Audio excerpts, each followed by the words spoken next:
আমার পরের ছবি, শুধু ছবি নয়, ছবির সমস্ত কলা কুশলী থেকে নিয়ে আসবো। আজকে আমি আমার কথা রাখতে এসেছি। আজকে রঘু ডাকাতের প্রত্যেকটা টিম আমরা আজকে চলে এসেছি।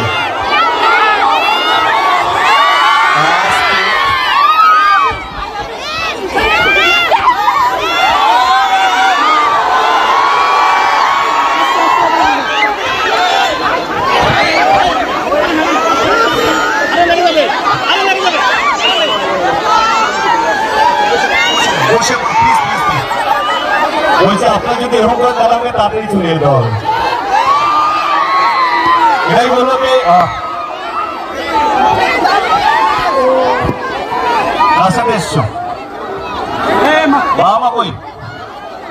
বাবা আমি যাবে এই রাস্তায় পৌঁছে দেওয়ার কাছে এই বিষয়ে যাচ্ছি।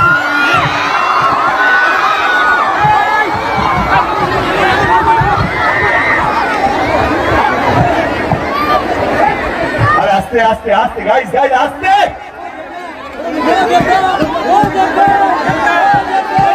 আজকে আমি আমার রঘু ডাকাত টিমের সাথে এসেছি। আমরা নর্মালি যেটা করে থাকি আর কি, কলকাতায় আমরা আমাদের ছবি প্রমোশন করি। আমরা ভুলেই যাই যে পুরো গ্রাম জুড়ে, পুরো বাংলা জুড়ে আমাদের দর্শক আছে যারা বাংলা ছবি দেখতে ভালোবাসে।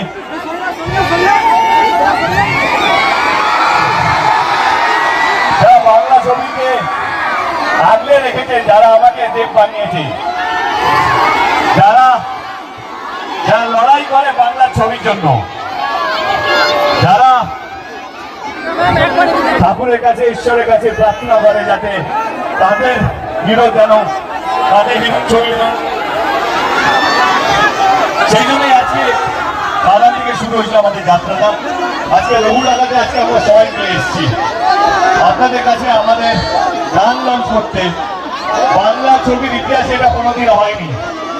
যতবারই আমরা ট্রেলার, টিজার, গান রিলিজ করেছি সেটা হয়তো কলকাতায় কোনো একটা মলে বা কোনো একটা সোশ্যাল মিডিয়াতে, কিন্তু ডিস্ট্রিক্টে এসে এরকম ভাবে আপনাদের সঙ্গে উৎসবের আগে একটা উৎসব সেলিব্রেট করা, এটা প্রথমবার হতে চলেছে। আজকে গান রিলিজ, আজকে আমি এই মঞ্চে স্টার নই, এই মঞ্চে আছে দুজন স্টার। একটা হচ্ছে নীলায়ন চ্যাটার্জি, আর একটা হচ্ছে ঈশান মিত্র। তো ঈশান কই? নীলায়ন সুর দিয়েছে, ঈশান গিয়েছে। ঈশান, নীলায়ন আমার আগের গানটাও ওরাই বানিয়েছিল, বাপ এসেছে, কারো মনে আছে?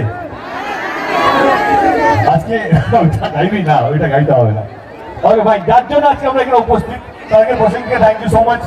এত সুন্দর পরিবেশ তৈরি করার জন্য, এত সুন্দর, কম সময়ের মধ্যে বৃষ্টি হচ্ছিল, ঝড় হচ্ছিল, তার মধ্যে এরকম একটা মঞ্চ তৈরি করা, এরকম একটা জিনিস তৈরি করা, প্রসেনজিৎকে মন থেকে অসংখ্য ধন্যবাদ আমার টিম রঘু ডাকাতের পক্ষ থেকে।